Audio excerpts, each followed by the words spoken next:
Hello everyone. In this lecture, we shall discuss the method of Lagrange multipliers to find the extreme points of the function and extreme values of the function. Now recalling the previous lecture where we have discussed if a function is given directly, if a function f x1, x2, xn, a function of several variables is directly given to you, then you find the Hessian matrix and accordingly you find the principal minors. Okay, if di greater than 0 for all I at a particular stationary point, then at that point we say that the function attains maxima. If at a stationary point, alternatively d1 negative, d2 positive, d3 negative, alternatively negative and positive, starting from the negative, then f attains the maxima at the given stationary point. Okay. Now in this section we see if the function is given and some where the independent variables xi's are not really the free variables and these are connected with some additional relations, right? Then we have to use the method of Lagrange multipliers to find the extreme values of the functions. So before discussing the method of Lagrange multipliers, let me to introduce myself. I am Professor Sushant Kumar Paikray, currently working as a professor in the Department of Mathematics, Veer Surendra Sai University of Technology, Burla.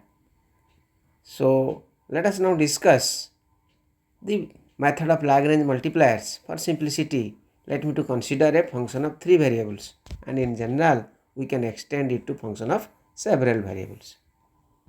Now let us discuss the Lagrange multipliers.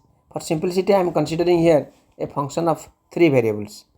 Let u is equal to f x, y, z such that now here this x, y, z are not exactly the independent variables as we have seen in the previous case u is equal to f x1, x2, xn. Now this x, y, z are further connected by another relation such that here g x, y, z is equal to 0, right? So this x, y, z are not exactly the independent variables. These are further connected by this relation. Okay. Now xyz is further connected by this relation gxyz is equal to 0, right? So in this case we have to use the method of Lagrange multipliers. We consider a constant lambda and we connect these two f and g.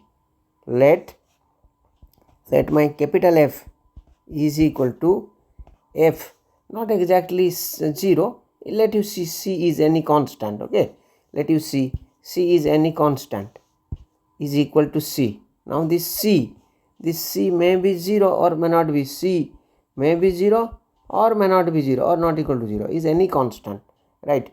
So let f is equal to here f of xyz. We connect these two functions plus some lambda times gxyz. Okay, gxyz. So here lambda is called the here lambda is called the Lagrange multiplier. Lagrange multiplier. Now we have, this is the functions, this is the combined functions, right? Now we have to find the extreme values in view of the function f. Now what is the necessary conditions? So we have my working rule. In step 1 we consider the auxiliary function, right? This is my auxiliary function. The given function is f and given function is g is equal to c here. So now consider the auxiliary function. The auxiliary function is capital F is f xyz plus lambda gxyz, where gxyz is my c. Okay. Now step 2. We have the necessary condition here, right? here f of x, we differentiate f partially with respect to x is equal to 0, and f partially differentiate with respect to y is equal to 0, and f differentiated partially with respect to z is equal to 0, right? So in the third step, we solve this simultaneously together with your given C. For stationary points,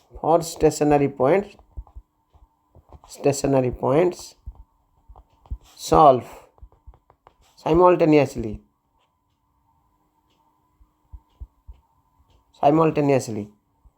fx is equal to fy is equal to fz is equal to 0, and gxyz is equal to c.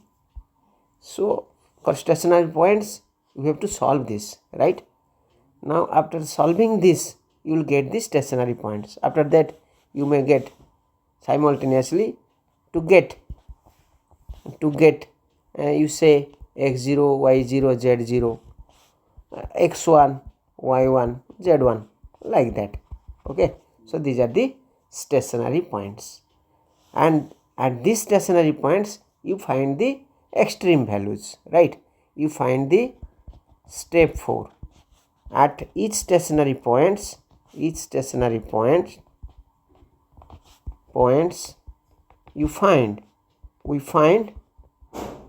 the extreme values of the function,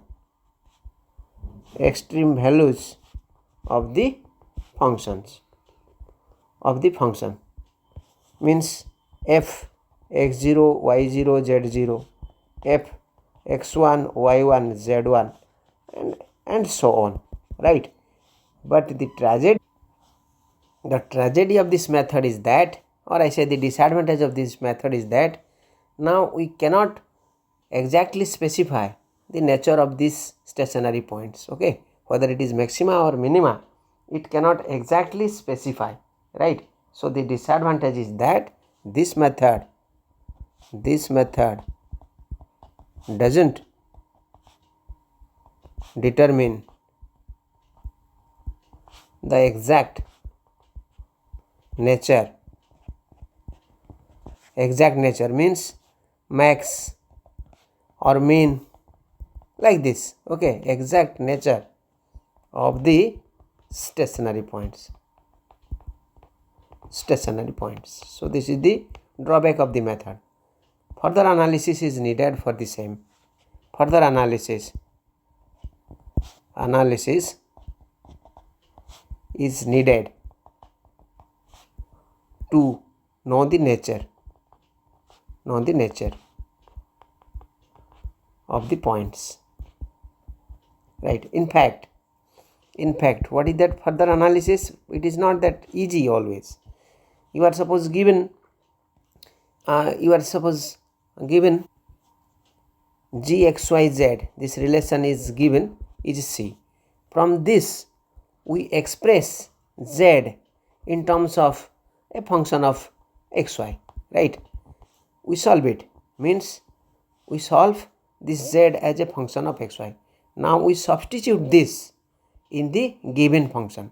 The given function is u is equal to, the given function is given u is f of xy z. Now in place of z we substitute this. So this is equal to f of xy and my phi of xy. Now this is a function of two variable. Now this is a function of two variables now, right? Now this function of two variables, and we know the technique for the function of two variables, right? Now this function of two variables, by our earlier technique, you know, if fxx is positive and fxx into fxy fyy minus f square xy is positive, then it leads to your minima, right? And if fxx is negative and this is positive, fxx fyy fyy in minus f square xy is negative, then it's positive, it is always positive, then this is always positive in both the cases, then it is your maxima, as we discussed in this previous lecture for function of two variables. But the difficulty is that this z is equal to fxy, is not always easy, is not always takes a simplified form, right? So the difficulty is that. So in basically in Lagrange multipliers we find the stationary points, right? We are not, in most of the cases it is given, find the minimum value at the stationary point, find the maximum value at the stationary point, or find the extreme values, right? And we leave up to that the extreme values, okay? And we really not interested in bringing it to the function of two variables and again use the previous technique, okay? So let me to solve some simple examples, then your idea will clear. Suppose you are given a question to solve, find the minimum value of, it is already spelled out, find the minimum value of f of xyz is, this is my function f, this is my function f, when, right, when this is constant. So what is my f here? My f here is x square plus y square plus z square. And what is my g here? G is x plus y plus z, right? This is my here g x y z is equal to c, so this is my g, okay? But you should share that if some variable is there in right hand side, suppose some x plus y is equal to some minus z is given, this is my g, then we have to bring this to this side, okay? X plus y plus z is equal to 0, means we should see this right hand side is my c, right? Then only this is my g.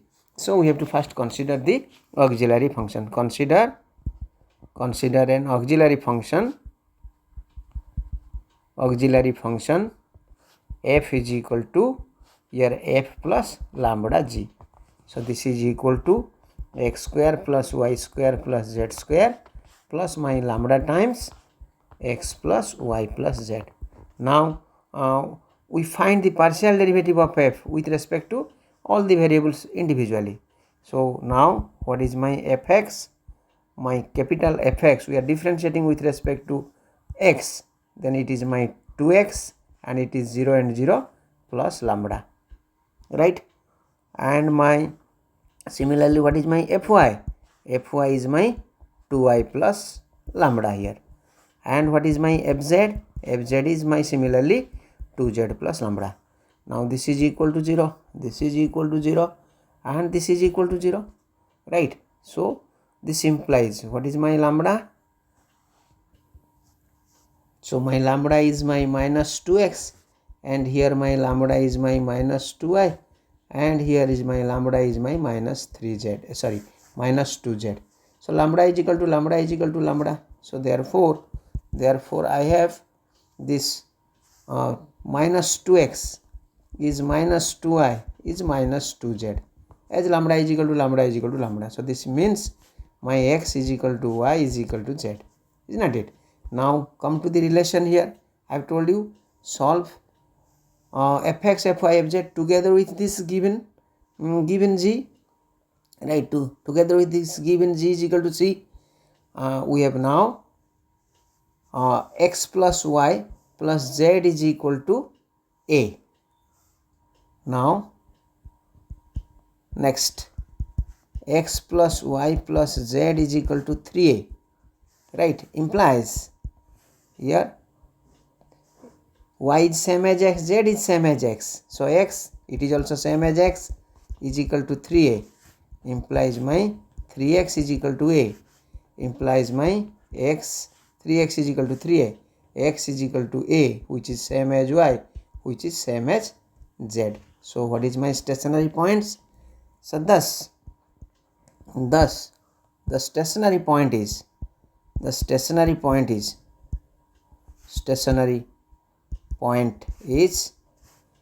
a and a, right? Now what is the extreme value of the function, right? Extreme value, extreme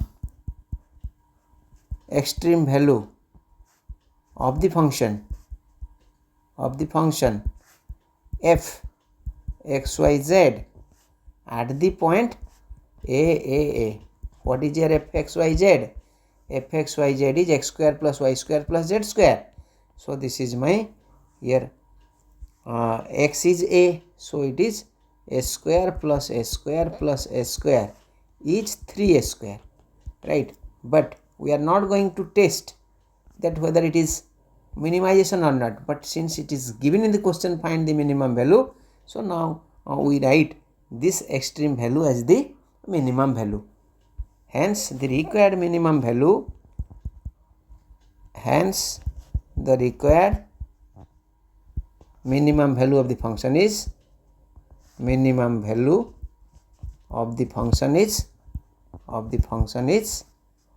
3a square at the point a, right? But here we have created the artificiality. We have not really tested whether it is maxima or minima, right? So this is the disadvantage of this method. So we can say if nothing is given, we just say this is the extreme value without being identifying whether it is maxima or minima. Now for the confirmation of minima, if at all it is asked to confirm, right? We don't need it. Then what to do? Here what is your f? F is x square plus y square plus z square. And what is my given condition? The condition is x plus y plus z is equal to here 3a, right? So this implies what is your z? Such that this. So what is my z? Z is my 3a minus x minus y. Now we substitute this here. So this implies my f is equal to here x square plus y square plus 3a minus x minus y whole square. Now this is the function, and we use the previous technique. We use the use Hessian matrix. Or the standard form as I have told you, and you may check it here, right? You may check it here. Just check. Since it is minima, fxx is positive and fxx into fyy minus f square xy is positive at this stationary point. A is my stationary point. Okay, so this is the confirmation test. But in this problem, since this relation is easy to express z in terms of fxy, it's fine. Otherwise, in many cases, it is not that easy to convert it z is equal to f of xy in a simple way, so that we can get back whether it is exactly the maxima or minima or the saddle point. Okay, so we should not bother about this confirmation. We should write the extreme values if nothing is asked. If minimum is asked, we write it minimum value without being finding its the confirmation whether it is maxima or minima. Now let us solve one more example. So now coming to another question, find the shortest distance.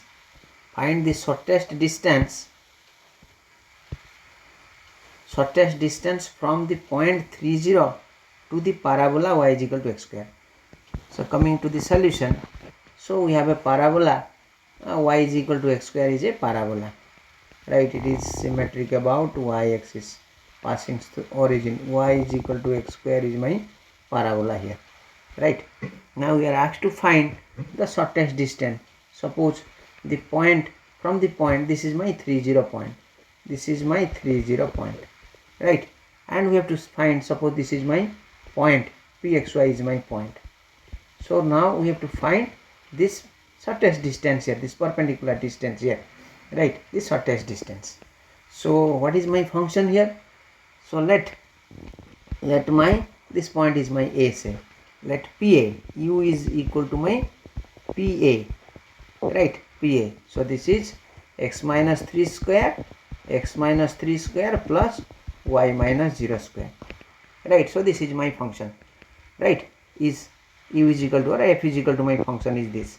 So this implies my f is equal to x minus 3 whole square plus y square. So what is my g? Let g is equal to, so g is my given this parabola, means we have y minus x square is equal to 0, right? So as I have told you, g is gxyz is my c, so you should bring this to this side. So this is my g, right? So this is my g, gxyz is equal to my c, c is my 0 here. So now we consider the auxiliary function. Consider your capital F is f plus lambda times g. Lambda is the Lagrange multiplier. So this is equal to x minus 3 square plus y square plus lambda times y minus x square. Now here you find the partial derivative. What is your fx?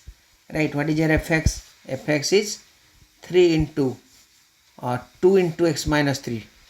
2 into x minus 3, this is your 0, and it is minus 2 lambda x, right? This is equal to 0. And what is my fy? Fy is, this derivative is 2y partially 2y plus lambda is equal to 0, right? Fx is equal to 0, fy is equal to 0, necessary condition. So what is my lambda now, right? My lambda is equal to x minus 3, right? 2 cancelled, x minus 3 by x. And what is my lambda now? Lambda is my minus of 2y. Okay, lambda is my minus of 2y. And what is my, this is condition I, this is condition 2i. And what is my gxy? Gxy is my is what? Your y minus x square is equal to 0, right? So this is my 3. So I have told you, this first order partial derivatives together with your g, we have to solve these 3 simultaneously. You solve these 3 simultaneously to get the value of x and y, right? So now your lambda is equal to lambda from 1 and 2. From 1 and 2, lambda is equal to lambda. X minus 3 by x is your minus 2y. Now what is your y? What is your y? Your y is equal to x square. You see, y is equal to x square. So this is equal to minus of 2x square. So now cross multiply and simplify. So that means x minus 3 is minus 2x cube. You simplify it. So bringing this to this side, 2x cube plus x minus 3 is equal to 0. So you should solve it. This is a cubic equation. Okay, this is a cubic equations. So by heat and trial method, if I put x is equal to 1, if I put my x is equal to 1, what will happen? You see, 2 plus 1, 3 minus 3 is 0. So x is equal to 1 is a root, right? So I should simplify it so that I can get 1 as a factor. So that means 2x cube means we must have a x minus 1 as a factor. So I should arrange it in such a way. 2x cube, I write it 2x square, and to balance it I write plus 2x square. 2 plus 2x square, then plus 2x, I need minus 2x here, right? I need a minus 2x here. Now to balance it, so I have a plus 2x, then here x minus 3 as usual, x minus 3 as usual is equal to 0, right? So now you take common 2x square, it is here x minus 1, you plus take common 2x, it is x minus 1, and this is my 3x minus 3 plus 3 into x minus 1 is equal to 0. So that means taking x minus 1 common, it is 2x square plus 2x plus 3. Okay, this is equal to 0. So that means x minus 1 is equal to 0, or 2x square plus 2x plus 3 is equal to 0. So it will give you x is equal to 1, but it doesn't give you any real root. It has no real root, right? So we omit it, we ignore it, because we are talking about the real number, not the complex number. So x is equal to 1 is a root. So when x is 1, what is your y? Right, y is x square. So what is your y? Y is x square. X is equal to 1 implies your y is equal to 1 square is equal to 1. So the stationary point is 1 and 1. The stationary point is 1 and 1. Okay. So now what is the value of lambda? We don't need. And here, what is your lambda? If you really want to find the value of lambda, right, then what is my lambda here? Lambda is minus 2y, is minus 2. So you are asked find the shortest distance, right? So what is the shortest distance? The shortest distance. Hence, the shortest distance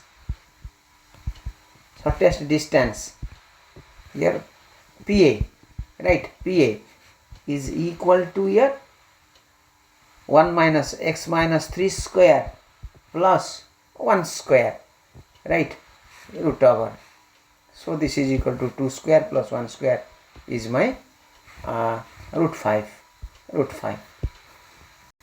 So one more thing, I should consider the function as ps square. Okay, I should let my f is ps square I am taking for simplicity.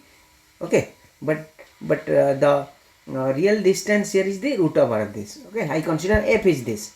So now while I find the exact shortest distance, I take the root of this. So this is the answer.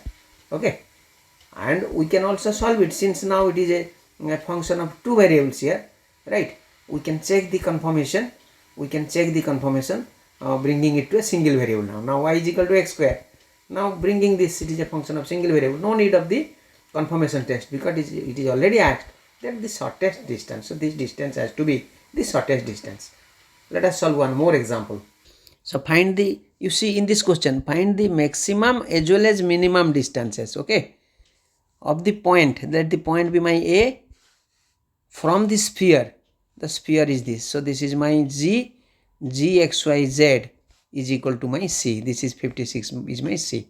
So this is my G, right? If the right hand side is not constant, then bring it to the left hand side to write Z, right? Solution, let A is my point 1, 2, 3 and P is x, y, z be any point on this sphere. On this sphere. So now we have the distance formula, right? By distance we have the distance formula.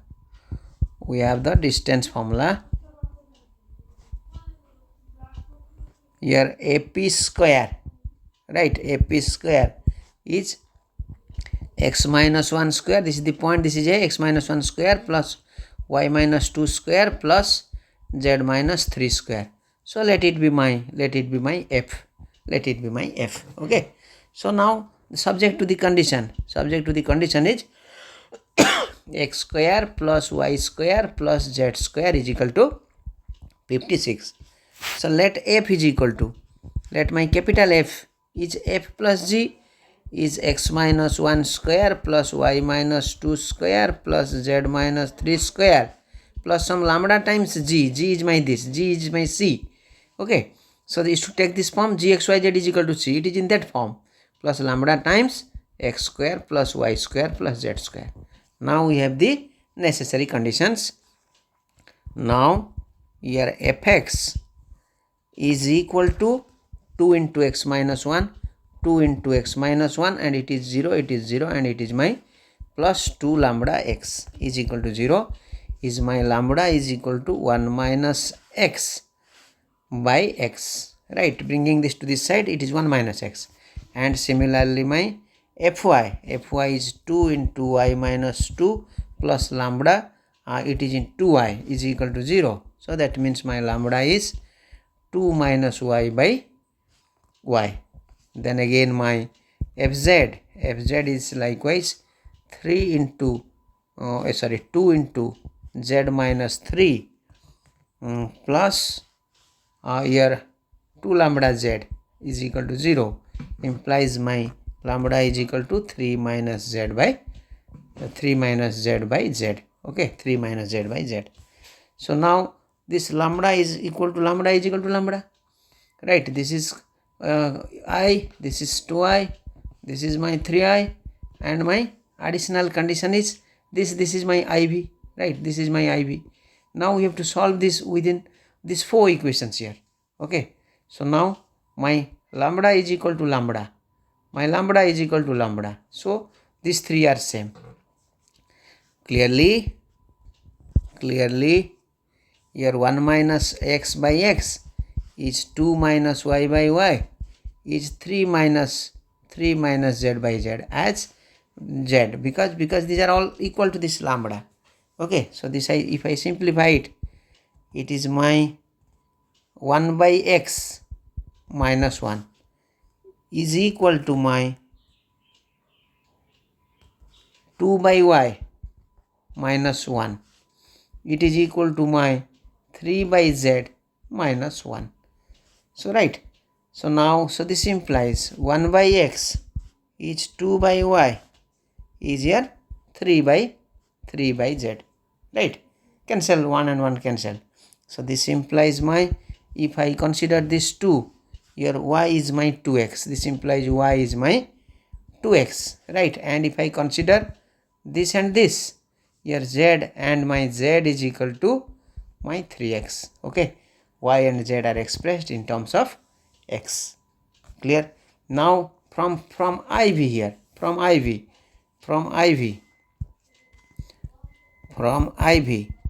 x square plus y square plus z square is equal to 56. So that means x square plus 4x square plus 9x square is equal to 56.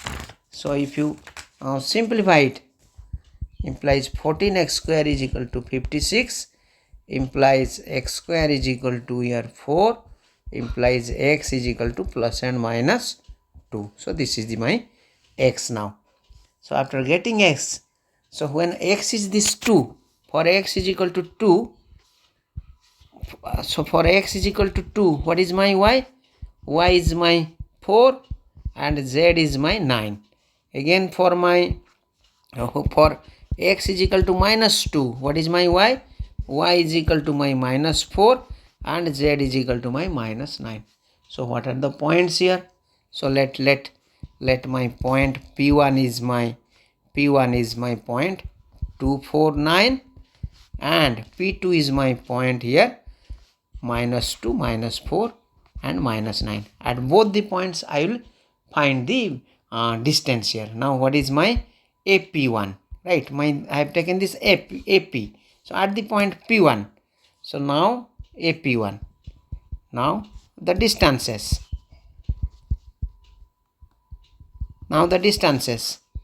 AP1, right? What is my AP1? It is my square root of that, right? So it is my square root of 1 minus 2 square plus 2 minus 4 square plus 3 minus 6 square is my root over of 14. Now what is here AP2? AP2 is minus 2 here. Now it becomes 1 plus 2. 1 plus 2 square plus 2 plus 4 square plus 3 plus here, just a minute, it has to be a 6. It is 3z, it means it is here 6, sorry, it is here 6. So it is here 3 plus 6 square root over, okay, root over. So this is root over of 126. So this is equal to 3 root 14.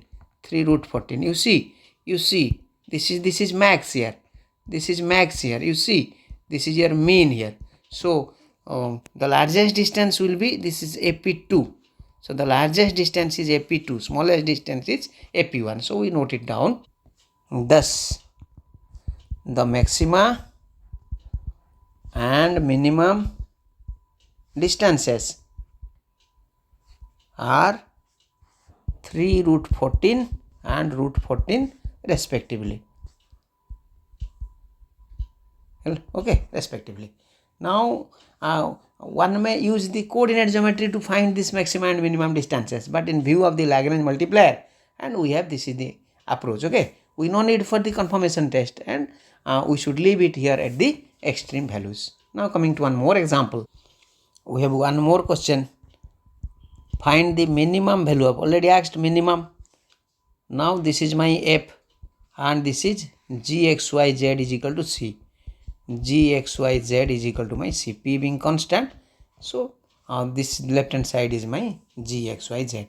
Okay, so let my auxiliary function f is equal to x square plus y square plus z square plus lambda times ax plus by plus cz. Okay, this is my auxiliary function. So we have fx is equal to 0 implies here 2x plus lambda a equal to 0 implies now again here fy is equal to 0 implies now fx is equal to 0. This will let it be your equation I. Fy is equal to 0, let it be 2i, let it be your 3i, and the given relation is let it be my iv. Okay, so now adding, if I add them, adding I, 2i and 3i, what I am getting, it is 2x, 2 into x plus y plus z. Just a minute here, it is lambda a. To get a pattern, because we have ax plus by plus cz, so I multiply one a here. So this equation I will be 2ax plus lambda a square is equal to 0. So I write it, this implies this is equal to 0, let it be my I. And similarly I multiply a b here, 2by plus lambda b square is equal to 0, let it be my 2i. And it is my multiplying c, 2cz plus lambda c square is equal to 0, let it be my 3. To simplify it easily to get a pattern, now if I add it, so this left hand side here will be 2i's ax plus by plus cz plus lambda times a square plus b square plus c square is equal to 0. Now if you look at your iv, ax plus by plus cz is your p. So that means my 2p plus lambda times a square plus b square plus c square is equal to 0. So what is my lambda then? So that means my lambda is your minus of 2p by a square plus b square plus c square. Okay, so now we should mention it here. So now this is the value of my lambda. Now on this view, now what is the value of my x, y and z? You see it from here. What is your x? X is minus lambda a by 2, right? Minus lambda a by 2. So substituting the value of lambda, it is here. Now substituting the value of lambda here, minus plus 2 cancelled. It is here ap by here a square plus b square plus c square. Accordingly, what is the value of your y? It is here minus b lambda by 2. If you simplify it, it is here bp divided by a square plus b square plus c square. Likewise, the value of z is minus cz by 2, c lambda by 2, substituting the lambda here. So this is equal to your cp by a square plus b square plus c square. So therefore, what is the minimum value of f? So therefore, minimum f is minimum of f is at this point, this is my stationary point, is x square plus y square plus z square. If I add them, it is a square plus b square plus c square p square divided by this whole square, a square plus b square plus c square whole square. Now this and this cancelled. So this is your p square divided by a square plus b square plus c square. So this is my minimum value of f at the stationary point x, y and z. Okay. So I just solve one more problem to conclude this lecture. So the question is, find this stationary value. It is not being spelled whether it is maxima or minima. So we leave it. Stationary value of this. Let this is my function f. Now this right hand side being it is a constant. So this left hand side is my g. Left hand side is my z. Okay. If it is not a constant, we bring it to left hand side. And right hand side c will be my 0. In that way. So what is my f?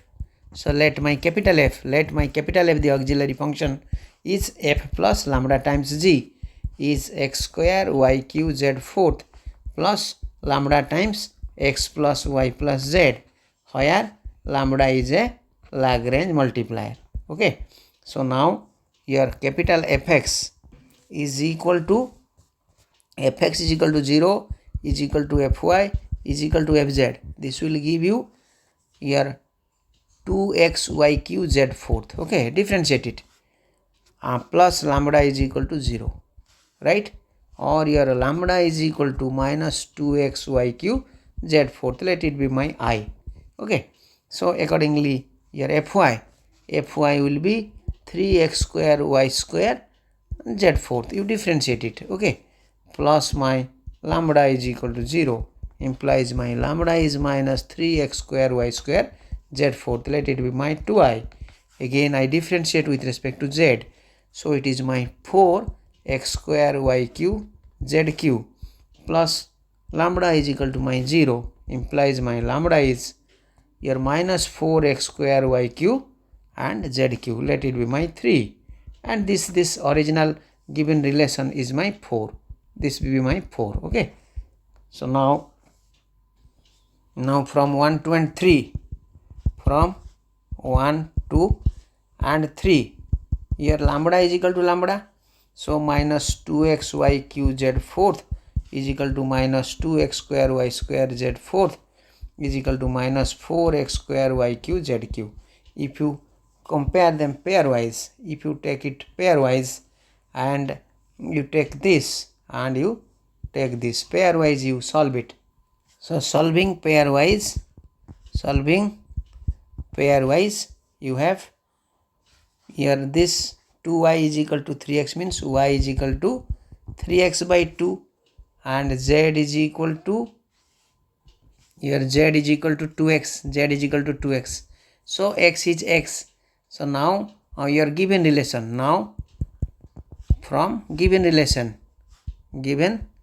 or you call it IV, it is your x plus y plus z is equal to 5. You substitute the value of y and z here. Okay, so that means here x plus 3x by 2 plus 2x is equal to 5 implies your x is here 10 by 9. Okay, so this implies what is your y now? So y is 3x by 2, y is here 3x by 2 is 5 by 3, and here z is here 2x is 20 by 9, right? So therefore your stationary point xyz is 10 by 9, 5 by 3, 20 by 9. This is my stationary point. Now what is the required stationary value? So hence this stationary value of fxyz is, you substitute this point fxyz is 10 by 9 square into 5 by 3 q into 20 by 9 whole fourth. Okay, so this is 2 into 10 to the power 9 by 3 to the power 15. Okay, 3 to the power 15. So this is the stationary value. You see here, as I have told you, the disadvantage of this Lagrange method is that we cannot spell out whether it is maxima or minima, but in general we should conclude that it is a stationary point. So this is the stationary point. Now to conclude, let me to summarize, means in the previous article we have seen that the function is directly given, right? The functions of several variables is directly given. We used Hessian matrix to find the maxima and minima. Now the function is given, but the independent variables are additionally connected by some relation. Okay, so now f is given, the relation is g is equal to c, then we combine them, right, by taking a Lagrange multiplier lambda. And one more thing, Lagrange multiplier may be positive or negative. Some people may use minus lambda. Here we have considered lambda. Okay, so then we merge them f and g to get a auxiliary function. And then we have the first derivative test, partial derivative with respect to the individual variables equated to 0, and simultaneously all these equations together with this given additional relation. There may be more than one relation also, and accordingly we may use more than one Lagrange multiplier. Okay, so for advanced study we may have more than one Lagrange multiplier with more than one relations. Okay, in that way we just consider the auxiliary functions and we find the first order partial derivative with respect to all variables and equate them to 0, and together with this additional relation we simplify them to get the stationary point, and at the individual stationary points we find the value of the function and we just say that this is the extremum value, okay, or the stationary value of the function, rather than spelling out whether it is the maxima or minima. But if in the question it is given it is maximum, then we write it maxima, or given minima, then we write it minima. On the other hand, if at all the confirmation is being asked, then from the given relation we express the variable z in terms of x and y, and we substitute it in the original f and adopt the previous technique. Okay, so I think that this is now clear to all of you, as I have discussed many aspects of the examples. 5 important examples I have discussed here to make your doubt clear. Okay, so now my request to all of you is that if you find this lecture is interesting and helpful for you, please subscribe to this channel and also like this channel, which will boost my motivation to upload similar lectures for your benefits. So thank you all. Have a nice day. Once again, thank you all.